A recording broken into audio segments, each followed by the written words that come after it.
ვარსკვლავთშორისი ობიექტი 3i წილადი ატლასი უკვე მესამე თვეა კაცობრიობას გვანერვიულებს, არამხოლოდ სამეცნიერო და პოლიტიკურ საზოგადოებას. მაინც რატომ დაიმსახურა ამ კოსმოსურმა ობიექტმა ამ ხელა ყურადღება? თუ უფრო შიში, რა არის ის? საიდან მოდის და სად იქნება მისი ბოლო გაჩერება? რა ვიცით მასზე სამეცნიერო და კონსპიროლოგიური თვალსაზრისით? უნდა გვეშინოდეს თუ არა მისი? ბუნებრივი თუ ხელოვნური ობიექტია ბოლოს და ბოლოს. სწორედ ამ კითხვებზე პასუხის გაცემა შევეცდები ამ ეპიზოდით, რომელიც საგანგებოდ მოვამზადე. მოდი გავიგოთ ყველაფერი, რაც ამ დროისათვის ვიცით ამ ვარსკვლავთშორისი ობიექტის შესახებ.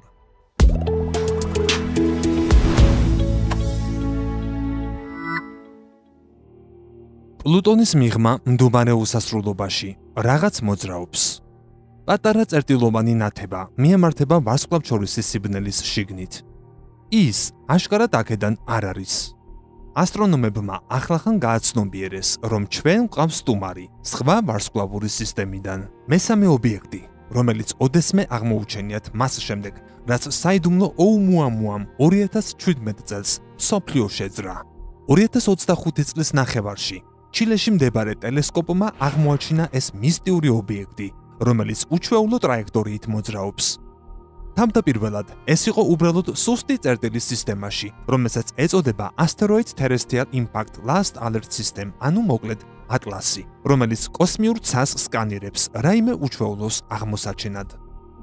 ამ აღმოჩენამ გამოიწვია აღფრთოვანების და დაბნეულობის ტალღა მსოფლიოს მასშტაბით. რა იყო ეს? კომეტა? ასტეროიდი? და რატომ ჰქონდა მის ტრაექტორიას ასეთი უცნაური სახე?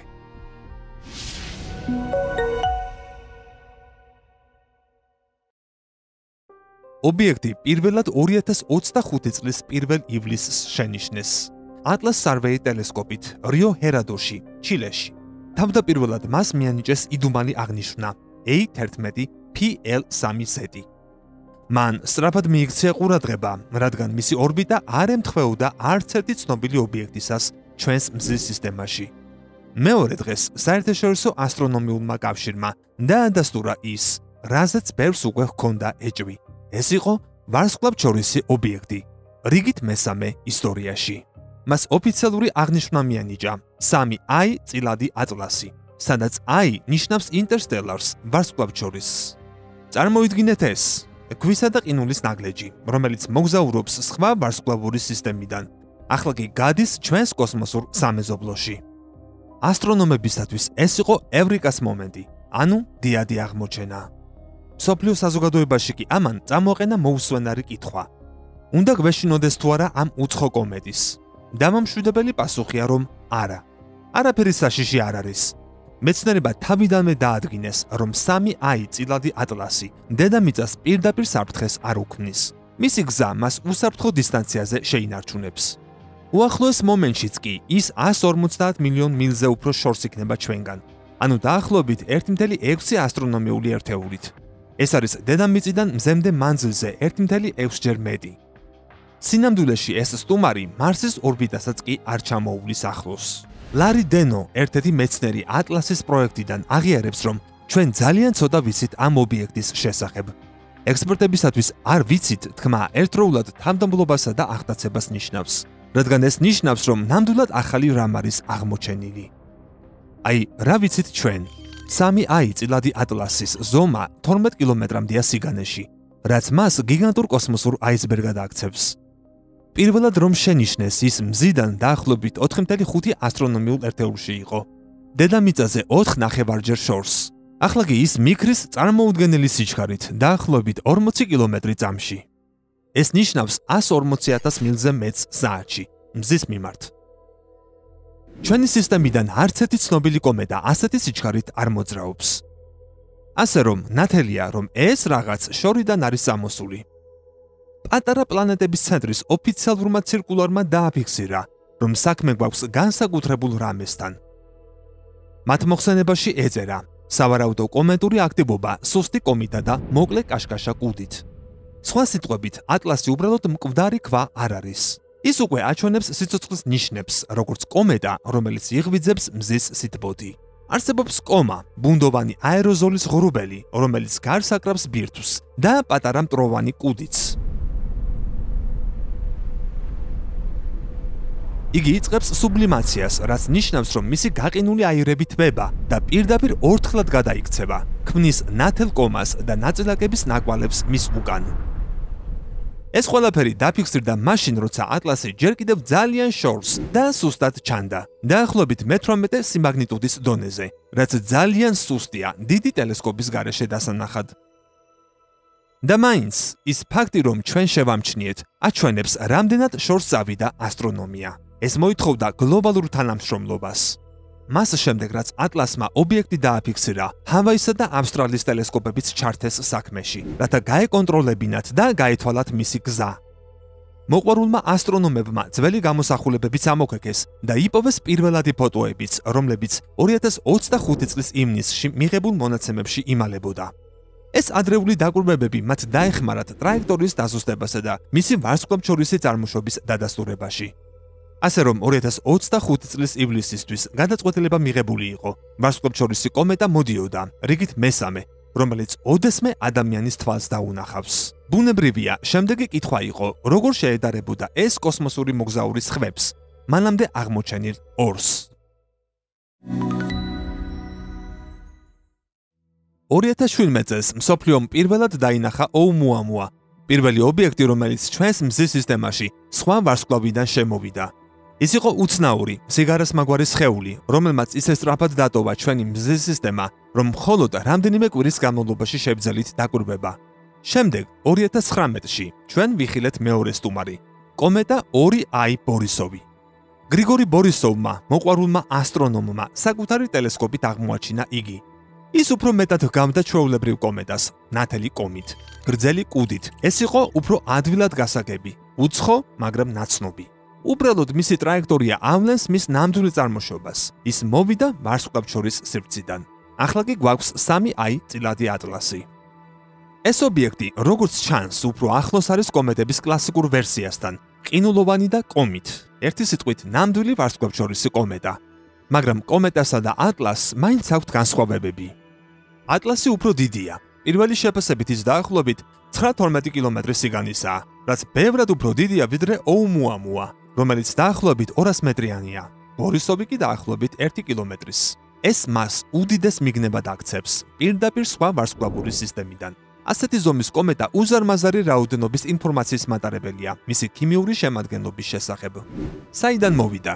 სწორედ აქ იწყება რთული ნაწილი. ასტრონომებმა გამოთვალეს მისი ტრაექტორია, სანამ ის ჩვენს სისტემაში შემოვიდოდა. ის მოდის მზის galaktikuri ბილიკიდან, ადგილიდან, სადაც ვარსკვლავების უმეტესობა მოძრაობს galaktikis გარშემო. 3I წილადი ატლასი გზას აჩვენებს, რომ ის არა galaktikis გარე ჰალოდან მოდის, არამედ იქიდან, სადაც ჩვენი მზე და მეზობელი ვარსკვლავები არიან. მისი სიჩქარე galaktikis მიმართ შედარებით სტანდარტულია. იგი არ მოდის ჰიპერბოლური სიჩქარით, რაც შეიძლება ველურ ობიექტს ახასიათებდეს. ამის ნაცვლად ის მოძრაობს ისე, როგორც ბევრი სხვა ობიექტი ჩვენს გარშემო. ეს ნიშნავს, რომ ის ალბათ დიდი ხნის წამოსულია სხვა ვარსკვლავის პლანეტური სისტემიდან. შესაძლოა მაშინ, როცა იქ პლანეტები ყალიბდებოდა. იგი იქიდან წამოვიდა და მას შემდეგ ვარსკვლავთშორის სივრცეში მოგზაურობდა. რამდენი ხანი? შესაძლოა მილიონობით ან მილიარდობით წელი. ჩვენ არ შეგვიძლია იმის თქმა, ზუსტად რომელი ვარსკვლავიდან მოვიდა. რადგან ამდენი დროის განმავლობაში ვარსკვლავები თავადაც მოძრაობენ და მათი ადგილმდებარეობა იცვლება. მაგრამ ფაქტია, რომ ატლასი აქ არის. ცხადყოფს, რომ ჩვენი მზის სისტემა არ არის იზოლირებული. ჩვენ მუდმივად ვუპირისპირდებით მატერიას, რომელიც მოდის სხვა ვარსკვლავებიდან. მოგზაურობა მზის სისტემაში. როდესაც ის შემოვიდა, ატლასი უკვე ძალიან სწრაფად მოძრაობდა, დაახლოებით 40 კილომეტრი წამის სიჩქარით. ეს იმდენად სწრაფია, რომ მზის გრავიტაცია ვერასდროს დაიჭერს მას. ის მხოლოდ გაივლის, მზესთან ახლოს ჩაივლის და ისევ კოსმოსში წავა, სამუდამოდ. მზესთან ყველაზე ახლოს ის 2025 წლის ოქტომბრის ბოლოს მივა. ის დაახლოებით 1.4 ასტრონომიულ ერთეულში იქნება, ცოტათი უფრო შორს ვიდრე დედამიწა მზიდან. მისი სიჩქარე პერიჰელიუმში, ანუ მზესთან უახლოეს წერტილში მიაღწევს დაახლოებით 67 კილომეტრ წამს, ანუ 150,000 მილს საათში. შემდეგ ის ისევ გასცდება, დატოვებს ჩვენს სისტემას და უკან აღარასოდეს დაბრუნდება. მისი ტრაექტორია იმაზე მიუთითებს, რომ ის გაივლის მარსის ორბიტის მიღმა. შემდეგ იუპიტერის ორბიტის გარეთ, შემდეგ კი მთლიანად მზის სისტემიდან გაბა 2026 წლისთვის. ეს არის უნიკალური შესაძლებლობა. ასტრონომები ამჟამად იყენებენ ყველა ტელესკოპს, რომლითაც შეუძლიათ მაქსიმალურად შეისწავლონ ატლასი, სანამ ის აქ არის. მათ სურთ მის კომაზე, კუცა და ქიმიურ შემადგენლობაზე დაკვირვება. თუ ის მსგავსია ჩვენთვის ნაცნობი კომეტების, ეს მიანიშნებს, რომ ვარსკვლავური სისტემები მთელი galaktikis მასშტაბით ქმნიან მსგავს ობიექტებს. თუ განსხვავებულია, მაშინ ჩვენ აღმოვაჩენთ სრულიად ახალ ვარიანტს იმისა, თუ როგორ შეიძლება წარმოიქმნას პლანეტები. კომეტები არის დროის კაფსულები. ისინი ინახავენ იმ პირობების ჩანაწერს, რომლებშიც შეიქმნა მათი მშობლიური ვარსკვლავი. ამიტომ ატლასი არის შეტყობინება სხვა მზის სისტემიდან. მის ქიმიაში შეიძლება იყოს მინიშნებები სხვა ვარსკვლავების პლანეტების ფორმირების პროცესის შესახებ. ამჟამად ის ჩანს როგორც სუსტი ობიექტი პატარა კომით. ის რომ მზეს მიუახლოვდება, მისი აქტივობაც გაიზრდება. სავარაუდოდ ის გაზებსა და მტვერს გამოუშვებს, რითაც კიდევ უფრო ნათელი გახდება და უფრო ადვილად შესამჩნევი. მაგრამ რადგან მისი გზა არ უახლოვდება დედამიწას, მას არ ექნება ისეთი შთამბეჭდების შეუსანახაობა, როგორიც ზოგჯერ გვაქვს ხოლმე კომეტების შემთხვევაში. ის დარჩება მხოლოდ ტელესკოპით სანახავ ობიექტად. და მაინც მეცნიერებისათვის ეს ოქროს შანსია. ატლასის მნიშვნელობა. პირველი, ის ადასტურებს, რომ მასშტაბშორისი ობიექტები მართლაც ხშირია. 2017 წლამდე ჩვენ არც ერთხელ არ გვინახავს ასეთი რამ. ოუმუამუა, ბორისოვი, ახლა კი ატლასი. 3 სხეული 8 წლის განმავლობაში. ეს მიუთითებს, რომ მილიონობით ასეთი ობიექტი შეიძლება მუდმივად მოძრაობდეს მზის სისტემაში, მაგრამ უმეტესობა იმდენად სუსტია, რომ ვერ ვამჩნევთ. ატლასი უბრალოდ ერთ-ერთია, რომელიც საკმარისად დიდია და საკმარისად ახლოს მოდის, რომ შემნიშნოთ. მეორე, ის ხატყობს, რომ კომეტები და პლანეტური ნამსხვრევები ნამდვილად მოძრაობენ ვარსკვლავიდან ვარსკვლავამდე. ვარსკვლავშორისი სივრცე მცარიელი არ არის, ის სავსეა ასეთი მომთაბარე ობიექტებით. ზოგი მათგანი შეიძლება გახდეს სიცოცხლის მატარებელი, მიკრობების ან ორგანული მოლეკულების გადამტანი, რომლებიც კოსმოსში გადაიტანება. ეს ამყარებს იდეას, რომ სიცოცხლის ინგრედიენტები მთელ galaktikაში შეიძლება იყოს გავრცელებული. მესამე, ატლასი არის გენერალური რეპეტიცია მომავლისთვის. 2019 წელს ESA-მ, ევროპის კოსმოსურმა სააგენტომ, დაამტკიცა მისია სახელწოდებით Comet Interceptor. ის 2029 წელს უნდა გაეშვას. მისი მიზანია დაელოდოს ერთ კონკრეტულ ახალ კომეტას, ან ვარსკვლავშორის ობიექტს და როცა ასეთი გამოჩნდება, გაეშვება მის შესასწავლად. ატლასი ამ დროისათვის უკვე შორს იქნება. მოდის ძალიან ადრე, სანამ ეს მისია გაეშვება. ჩვენ ჯერ კიდევ არ გვაქვს ისეთი ხომალდი, რომელიც მას დაეწეოდა. მაგრამ მისი არსებობა ცხადყოფს, რომ ასეთი ობიექტები მართლაც არსებობენ და რომ მომავალი მისია ნამდვილად შეხვდება ერთ-ერთს. ასე რომ ატლასი არის სიგნალი. მოემზადეთ. ატლასის საიდუმლოებები. საინტერესო კითხვებია, რომელზე პასუხიც მხოლოდ მომავალმა დაკვირვებებმა შეიძლება მოგვცეს. რამდენად აქტიური გახდება ის პერიჰელიუმში? გამოუშვებს თუ არა წყალს, ნაშირო ჟანგს ან სხვა აირებს? ექნება თუ არა უცნაური აჩქარება, როგორც ოუმუამუას ჰქონდა? როგორი იქნება მისი ფერი, სპექტრი და მტვრის შემადგენლობა? ამ ყველაფერმა შეიძლება ბევრი რამ გვითხრას მის წარმოშობაზე. თუ ის გავს ჩვენთვის ნაცნობ კომეტებს, მაშინ ვარსკვლავური სისტემები ყველგან მსგავსად იქცევიან. თუ განსხვავებულია, მაშინ ჩვენ მივიღებთ ახალ ინფორმაციას. მაგრამ რაც არ უნდა იყოს, ეს არის სამეცნიერო საგანძური. მოკლედ, რა უნდა ვიცოდეთ ჩვენ 3i წილადი ატლასის შესახებ? ეს არის ვარსკვლავშორისი კომეტა, რიგით მესამე, რომელიც ოდესმე აღმოჩენილა. ის დაახლოებით 9-12 კილომეტრის სიგანისაა. ის მოდის მზის galaktikuri დისკოდან, ალბათ წამოსულია თავისი მშობლიური ვარსკვლავური პლანეტური სისტემიდან ძალიან დიდი ხნის წინ. ის ახლა გადის ჩვენს მზის სისტემაში დაახლოებით 40 კილომეტრი წამში სიჩქარით. 2025 წლის ოქტომბერში ის მიაღწევს პერიჰელიუმს, მზესთან ყველაზე ახლო წერტილს. შემდეგ კი სამუდამოდ გაქრება ჩვენი სივრციდან და გზას გააგრძელებს ვარსკვლავშორის სივრცეში. ის არ ქმნის საფრთხეს დედამიწისთვის, მაგრამ ის არის უნიკალური შესაძლებლობა გავიგოთ, როგორია მასალა სხვა ვარსკვლავური სისტემებიდან. ის ცხადყოფს, რომ ჩვენი კოსმოსური სამეზობლო ღიაა და მუდმივად ურთიერთქმედებს galaktikis სხვა ნაწილთან. ეს გვახსენებს, რომ ჩვენ მხოლოდ ერთ პატარა წერტილზე ვართ გიგანტურ კოსმოსურ გზაზე. ატლასი მალე გაქრება, რამდენიმე თვეში ის იმდენად შორს იქნება, რომ ვეღარ დავინახავთ. მაგრამ მან უკვე დაგვიტოვა ძლიერი შეტყობინება. ჩვენ მარტო არ ვართ მატერიის თვალსაზრისით. სამყარო სავსეა მოგზაური ობიექტებით, რომლებიც ვარსკვლავიდან ვარსკვლავამდე გადადიან. ზოგჯერ ისინი ხვდებიან და თუ მზად ვართ, შეგვიძლია მათი საიდუმლოებების გარკვევა. ატლასი არის მხოლოდ ერთ-ერთი მრავალიდან. მომდევნო წლებში ვიხილავთ სხვებსაც. და შესაძლოა, ერთ დღეს ჩვენ გავგზავნოთ ხომალდი, რომ პირდაპირ შევხვდეთ ასეთ უცხო სტუმარს.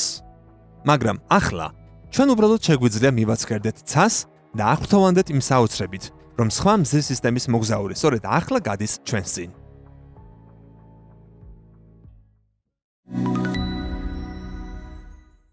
ეს რაც შეეხებოდა მკაცრად სამეცნიერო მონაცემებს.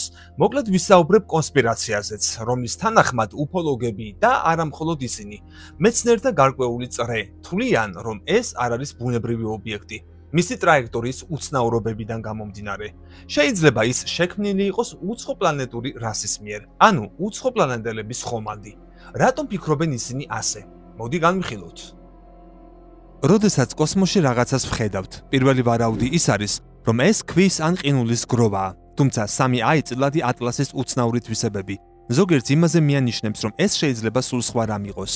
ჰარვარდის ასტროფიზიკის პროფესორმა ავი ლოებმა და მისმა კოლეგებმა გამოაქვეყნეს ნაშრომი სახელწოდებით არის თუ არა ვარსკვლავთშორისი ობიექტი 3i წილადი ატლასი უცხო პლანეტური ტექნოლოგია. ლოები ასტრონომებსა და ასტროფიზიკოსებს შორის საკამათო ფიგურაა, თუმცა გავლენიანიც. მან ადრე ივარაუდა, რომ პირველი ცნობილი ვარსკვლავთშორისი ობიექტი 1i წილადი ოუმუამუა, რომელიც 2017 წელს აღმოაჩინეს, შესაძლოა უცხო პლანეტური ხომალდი ყოფილიყო. სხვა უცნაურობებთან ერთად, რომლებიც ლოების აზრით შეიძლება უცხო პლანეტური წარმოშობის ნიშნები იყოს. აღნიშნავს, რომ 3i წილადი ატლასის ორბიტა მას ვენერასთან, მარსთან და იუპიტერთან წარმოუდგენლად ახლოს ამყოფებს. უცხო პლანეტელების კოსმოსში ხეტიალის იდეა შეიძლება უცნაურად ჟღერდეს, მაგრამ ადამიანებმა თავად გაგზავნეს რამდენიმე კოსმოსური ხომალდი 1970-იან წლებში. როგორც Voyager 1-მა, ასევე 2-მა ოფიციალურად დატოვეს ჩვენი მზის სისტემა. მათ არ ჩამორჩნენ პიონერ 10 და 11-იც. ამიტომ არ არის გაზვიადებულად ნაფიქრი, რომ უცხო ცივილიზაციებმა, თუ ისინი არსებობენ, საკუთარი გალაქტიკური მკვლევარები გაუშვეს.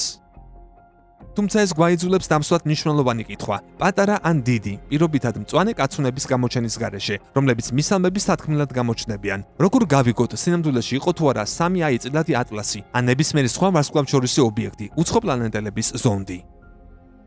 პირველი ნაბიჯი იმის დასადგენად არის თუ არა რაღაც ბუნებრივი ობიექტი ან უცხო პლანეტური ზონდი, რა თქმა უნდა მისი აღმოჩენაა. ჩვენ მზის სისტემაში არსებული ობიექტების უმეტესობა საკუთარ სინათლეს არ ასხივებს. ამის ნაცვლად ჩვენ მათ მხოლოდ მზისგან არეკლირის სინათლით ვხედავთ. უფრო დიდი ობიექტები, როგორც წესი, უფრო მზის სინათლეს მეტად ირეკლავენ. ამიტომ მათი დანახვა ჩვენთვის უფრო ადვილია.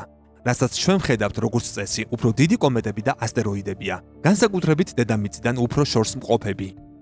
პატარა ობიექტების შემჩნევა შეიძლება ძალიან რთული იყოს. ამჟამად ჩვენ შეგვიძლია თვალყური ვადევნოთ ობიექტებს, რომელთა ზომაც მზიდან იუპიტერის ტოლია. ჩვენი Voyager-ის ზონდები დაახლოებით 10 მეტრის ზომისაა, თუ მათზე მიმაგრებულ რადიოანტენებსაც ჩავთვლით. თუ უცხო პლანეტელთა ზონდები მსგავსი იქნებოდა, ჩვენ ალბათ ვერ შევამჩნევდით მას, სანამ ის იუპიტერსა და მარს შორის ასტეროიდულ სარტყელში არ აღმოჩნდებოდა. თუ რაიმე საეჭვოს შევამჩნევდით, იმის გასარკვევად ნამდვილად ზონდი იყო თუ არა, რამდენიმე სიგნალს მოვძებნიდით. პირველ რიგში, ეძებენ მტკიცებულებებს, რომ უცხო პლანეტელების ობიექტი ხომ არ იყო. ამ მიმართულებით ერთ-ერთი მინიშნება შეიძლება იყოს ის, რომ ობიექტი გაზის კუც ატარებს, კომეტების მსგავსად. თუმცა, რა თქმა უნდა, ძალიან გვინდა უცხო პლანეტელთა არსებობის ნიშნების აღმოჩენა. ერთ-ერთი ძალიან ძლიერი მტკიცებულება იქნებოდა ზონდიდან კომუნიკაციის სახით წამოსული ნებისმიერი სახის რადიოტალღები. ეს იმას ახსნიდა, რომ ზონდი კვლავ მუშა მდგომარეობაში იყო და არ არის გამორთული. ასევე შეიძლება ვეძებოთ მზის სინათლის ზონზე დაცემით გამოწვეული ელექტროსტატიკური განმოხტვის ნიშნები. კიდევ ერთი აშკარა ნიშანი იქნებოდა მანევრირების ან ძრავის ნიშნები. აქტიურმა ზონდმა შეიძლება სცადოს თავისი კურსის კორექტირება, ან ანტენების გადატანა, რათა გაგზავნოს და მიიღოს სიგნალები სხვა წყაროდან.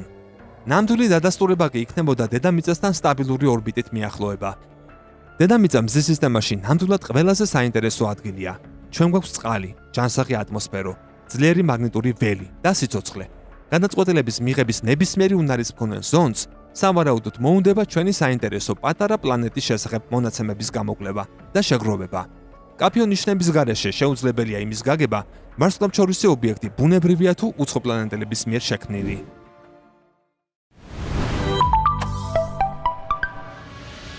3i წილადი ატლასის მსგავსი ობიექტები გვახსენებს, რომ კოსმოსი უზარმაზარი, უცნაური და სიურპრიზებით სავსეა. მათ უმეტესობას ბუნებრივი ახსნა აქვს.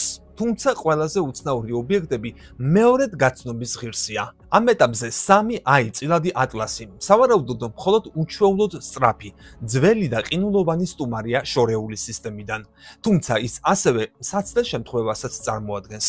შანსს დავხვეწოთ ის, თუ როგორ ვეძებთ. მაგვირდებით და ვსვამთ კითხვებს სამყაროს შესახებ. აქ უნდა დავასრულო ამ ობიექტზე საუბარი.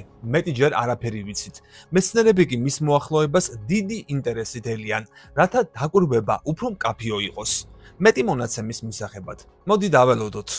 მის დედამიწასთან ჩავლამდე არც ისე დიდი დრო დარჩა, რადგან ძალიან მაღალი სიჩქარით მოექანება. თუმცა გასამხნევებლად გეტყვით, რომ არ უნდა გვეშინოდეს. თუ ბუნებრივია, ისე შორს ჩაივლის, რომ არ დაგვეჯახება. ხოლო თუ უცხოპლანეტურია, დაემოვიდნენ და გაგვეცნონ ბოლოს და ბოლოს. სტუმართმოყვარეობა დედამიწელებს სავარაუდოდ არ შეგვეშლება. მთავარია მშვიდობიანები თავად იყვნენ. არხის გამოწერა და ვიდეოს მოწონება და ასევე კომენტარი არ დაგავიწყდეს. აბა, დროებით.